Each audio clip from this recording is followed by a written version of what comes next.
हमारे साथ बाबा बालकनाथ हैं, जिनकी सीट पर पूरे राजस्थान में नजर भी थी और सबसे ज्यादा कहा जा रहा था कि बाबा की सीट पर नजर है और ये सीट से बाबा जीतेंगे और मुख्यमंत्री बनेंगे। ये आपके समर्थक बहुत कह रहे हैं बार बार। नहीं, ऐसा तो विषय नहीं है। सब समर्थक लगे थे तिजारा विधानसभा को जीतने और पूरे राजस्थान को जीतने लगे थे और वो जीत सुनिश्चित भी हुई है और सभी कार्यकर्ताओं की, लोगों की मेहनत से देखिए अभी ये भी सब मालाएं लेकर के लोग खड़े हुए इंतजार कर रहे हैं, आपके समर्थक आ रहे हैं। तो मिठाई भी यहाँ पर खिलाई जा रही है क्योंकि बाबा बालकनाथ की जीत ऐतिहासिक है और क्योंकि बहुत कहा जा रहा था कि टफ फाइट यहाँ पर इस सीट पर है, लेकिन बाबा बालकनाथ जी जीते हैं। जी बाबा जी। सब देखो, तिजारा की जनता जीती है चुनाव। सबने एकजुटता के साथ में इस चुनाव में योगदान दिया है और सब लोग, हमारे कार्यकर्ता, सब मन और भाव से इस चुनाव के अंदर जुटे और सबके परिश्रम से चुनाव जीता गया है। पूरा राजस्थान जीता गया है। हमें सेवा का दायित्व मिला है और हम पूरे निष्ठा से, पूरे अंतरात्मा से हमारे तिजारा की जनता की सेवा कर, उनको वो हर खुशियां देकर उनके विकास को, रक्षा सुरक्षा हर स्तर पर तिजारा को आगे बढ़ाएंगे। बाबा जी, कौन सा ऐसा बड़ा कारण रहा कि जो आप इस जीत के पीछे देखते हैं? क्योंकि अशोक गहलोत भी कह रहे थे कि उनकी कई ऐसी योजनाएं हैं, चिरंजीवी है और तमाम ऐसी चीजें हैं जो उनको वापस सत्ता में लाएगी और रिवाज टूटेगा राजस्थान का, लेकिन रिवाज नहीं टूटा। देखिए, गहलोत जी की कोई ऐसी योजना नहीं थी। ये खाली झूठ का एक पिटारा था, झूठ का बवंडर था। धरातल पे कुछ नहीं था। चिरंजीवी योजना का डाटा निकाले तो कितने लोगों ने लाभ लिया, उससे कईयों अधिक तो हमारे अन्य राज्यों में जो आयुष्मान भारत योजना है उसका लाभ मिला है और वो पैसा भी केंद्र सरकार का, उसमें भी बहुत हद तक का पैसा। और जिस प्रकार से उन्होंने किसानों के साथ में शुरुआती 10 दिन में धोखा कर दिया। 18 से जब चुनाव में आए थे उस समय पर 10 दिन की घोषणा की थी, 11वें दिन ही राजस्थान की जनता हराने के लिए तैयार थी और युवाओं के पेपर को बेच बेच कर, चोरी कर कर, कागज चोर हैं ये लोग, कागज खा गए। ये तो चूहे के समान के लोग हैं। चूहा जैसे कागज खा जाता है, ऐसे कांग्रेस के लोग कागज खा जाते हैं। पेपर का कागज खा गए और महिलाओं के साथ में जिस प्रकार के दुराचार राजस्थान में हुए हैं, तुष्टीकरण की राजनीति को पराकाष्ठा पार कर गया पूरा राजस्थान। इन सब चीजों से राजस्थान की जनता त्रस्त थी और मौके के इंतजार में थी। अब मौका लोकतंत्र का आया था तो जनता ने अपना परिणाम दिया। अगर यही समय आज से 2 साल 3 साल पहले आ जाता तो राजस्थान की जनता उस समय भी यही परिणाम देती। आपकी सीट पर पोलराइजेशन करने की भी बहुत कोशिश हुई कि एकजुट होकर के वोट होगा, आपकी सीट फंस जाएगी, आपको फंसा दिया जाएगा। ऐसी कोशिशें को किस तरीके से देखते हैं, वो भी राजस्थान में? देखिए, मैंने तो कहा था कि ये मैच है हमारा, कितनी कोशिश कर लें। और मैंने तो ये भी कहा था कि कब्र में भी गए हुए हैं जो, उनको भी उठाकर वोट करा ले, तब भी वहां पर भारतीय जनता पार्टी जीतेगी, सनातन जीतेगा। बाबा जी, मुख्यमंत्री को लेकर अब बड़ा सवाल है और राजस्थान की जनता, देश की जनता सब जानना चाहती है।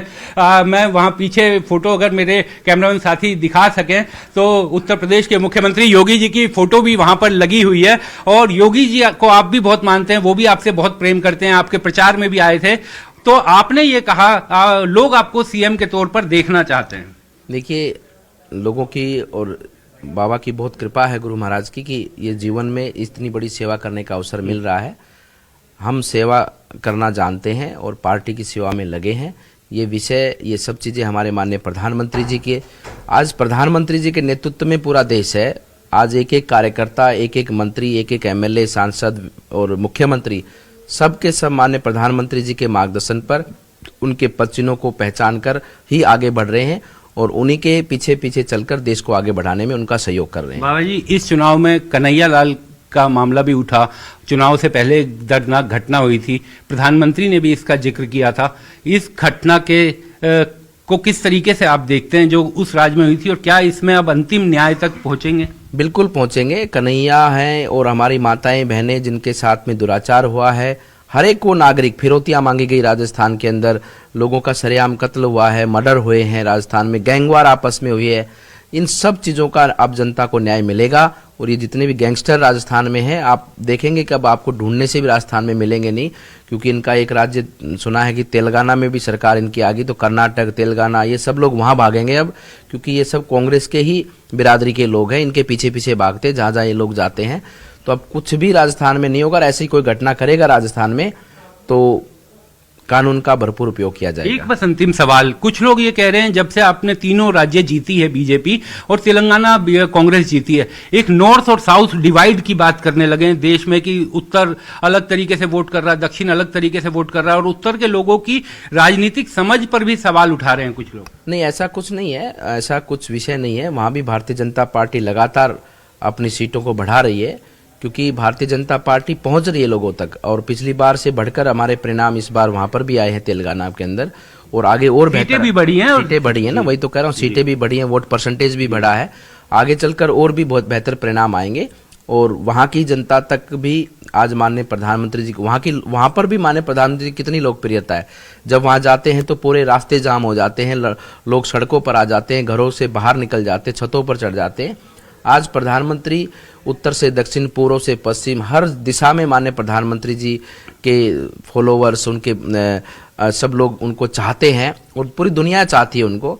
तो ऐसी कोई विषय नहीं है, वहां भी भारतीय जनता पार्टी का सीएम का फैसला कब तक हो जाएगा, और क्या आज आप केंद्रीय वरिष्ठ नेताओं से मुलाकात भी करेंगे, क्योंकि बड़ी ऐतिहासिक जीत है? ये विषय मेरा नहीं है, मेरा विषय चुनाव लड़ने का था, और भारतीय जनता पार्टी को हम सब कार्यकर्ताओं ने मिलकर सीट जिताकर दी है। अब हमारा काम वहां पर सेवा करने का है। बहुत बहुत शुक्रिया बाबा बालकनाथ जी।